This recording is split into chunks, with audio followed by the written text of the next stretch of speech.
You know, I got to thinking about this the other day, and I cannot believe I haven't thrown a video together on this yet. One of the more common questions that I get, usually from parents, is they want to know, how good do we have to be, for a coach to recruit us, for us to get on a college team, or for us to get a scholarship, any of the above. But that's the general question. And so that's what we're going to spend a little bit of time talking about today. But first, for those of you who don't know me, my name is Blake Starkey.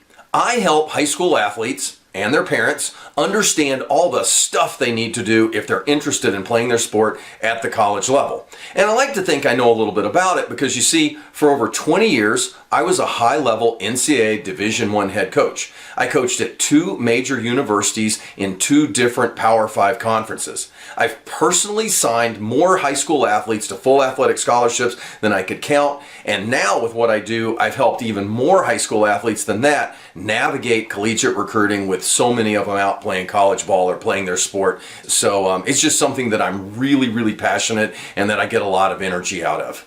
And also, as I do at the start of pretty much every one of my videos, for those of you who are interested in playing your sport at the college level, but you're kind of wondering, what is it that we need to be doing here? That is completely normal and completely natural. I always tell people there's 2 things. You becoming good in your sport, that's one thing. You got to work really hard just to get good in your sport. But when you get to the point where you're kind of wondering, all right, what do I do? How do I get coaches to notice me? What do I do next? That's a completely different animal. Completely. And that's where I come in. And I have personally put together just a top-notch guide. And what it does is it walks you through everything that you need to be doing from your freshman year of high school all the way through your senior year. Again, if you want to get yourself noticed and recruited by college coaches. And so if you want that, if you'll look down at the bottom of this video, you'll see there's a link. All you have to do is click that link and I will immediately send you this guide. All right, so let's dive in. So yeah, let's talk about that question that I get a lot from parents where they're asking me, how good do we need to be in order to get ourselves recruited, in order to get a scholarship? How good do you have to be? There's really no reason to sugarcoat it. You got to be pretty good. I'll say that again. If you want to play your sport at the college level, you've got to be pretty good. Every single coach out there wants to win. And so when it comes to recruiting, it's really pretty simple. They're trying to add kids to their team that are going to help them win. And they're looking around their conference, they're sizing up what the other teams have. And when they add new kids to their team, they either want to have kids that are better than the kids that they're going to have to compete against, or they want to add kids to their team that they think in short time could be right there with teams, with other kids that they're competing against in their conference, if not better. And why do they do that? I mean, I'll tell you, it's really simple. Not all coaches, but there are a lot of coaches where, there's pressure. There's pressure to win. If their teams are good, they get to keep their jobs. If their teams are absolutely dreadful, they may keep their job for a little bit, but there may come a time where an athletic director or somebody steps in and says, nice try, but we're going to put somebody else in this position and see how they can do. And don't think that every single college coach out there doesn't know that. So coaches are constantly, last thing they want is to have to deal with an athletic director telling them that. And so, but then even on top of that, I don't know anybody who wants to be bad. So when it comes to you, when you're wanting to put yourself out there, how good do you have to be? Well, we're going to get into that, but you have to be pretty good. So now that you understand that you got to be pretty good, the next natural question is, okay, how good? How good is good enough? How good do I have to be? Now, a lot of people have different opinions on this, and I'm probably no different. But, having coached and having seen a lot and made my share of observations, my approach to answering this question is going to be a little more pragmatic. And like I said, I'm going to make you think about that, how good is good enough. I want to make you think about that a little bit differently. So that nervousness, that's fear.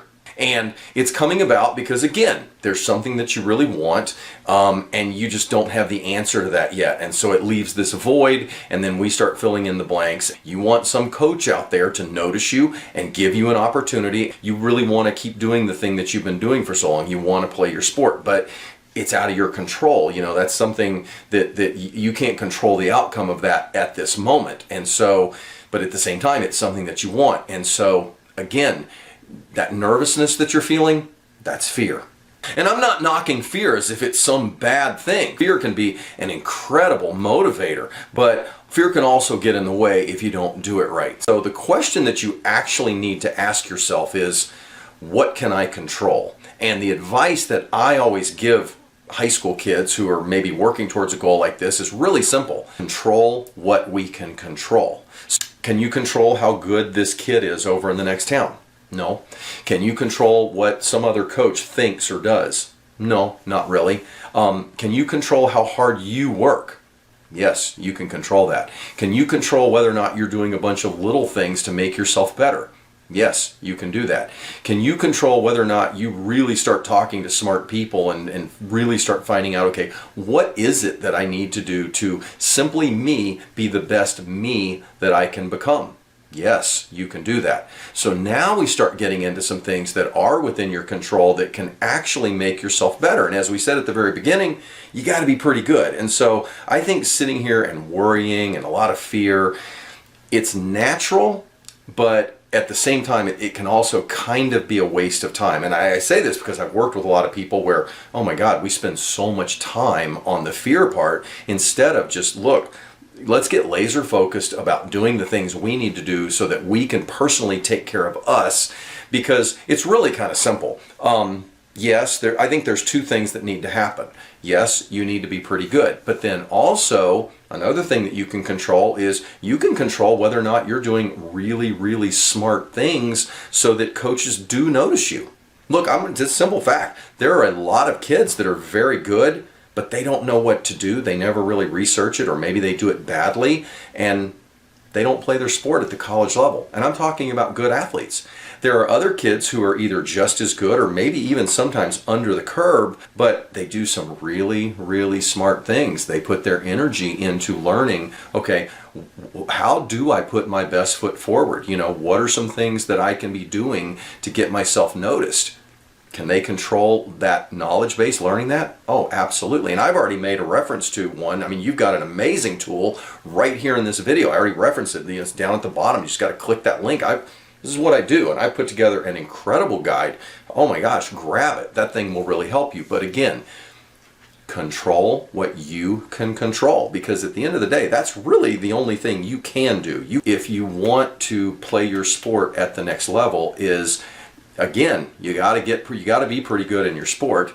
And all people, no matter who they are, they just function better if you have a really clear plan and you're just going to work your plan. And so if you can get yourself to a point to where you can kind of replace this fear with a confidence that comes from knowing that you have a plan and you're going to follow your plan, you're going to feel more confident, and that confidence is going to feed itself into your workouts. It's going to feed itself into your performance when you're on the field or on the court or whatever your sport is. So yeah, I think right now, the more you start trying to replace natural fear with the confidence that comes from having a good plan and the confidence of knowing that you are controlling what you can control, then you're starting to truly become better. You're becoming a better athlete. You're becoming smarter in everything you do. And whether you know it or not, you're doing the things that are going to make you appealing to college coaches. And also, you're going to be more relaxed. And it's a simple fact that when you're relaxed, you perform better. And also, when you start thinking about your competition, you start thinking about all these other kids, a question I would challenge you to ask is, hey, is that kid watching this video? Is that kid clicking that link down at the very bottom and getting their hands on this really, really good plan? And so you start separating yourself from the competition simply by the way you're approaching your workouts, the way you're approaching your competitions, but then also the way you're approaching having an actual plan towards getting yourself noticed by college coaches. And again, these are the things that are going to separate you from your competition. So now let's start talking about recruiting from the coach's end. I've been a coach, so let's talk about what is it that you think coaches want. And so here's what I want you to start thinking about.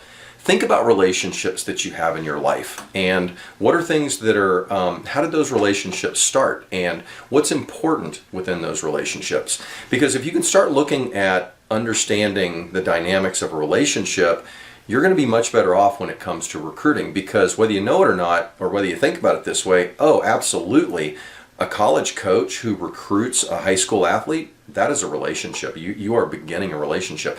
And then when that college coach extends an offer, that coach is saying, I believe in you.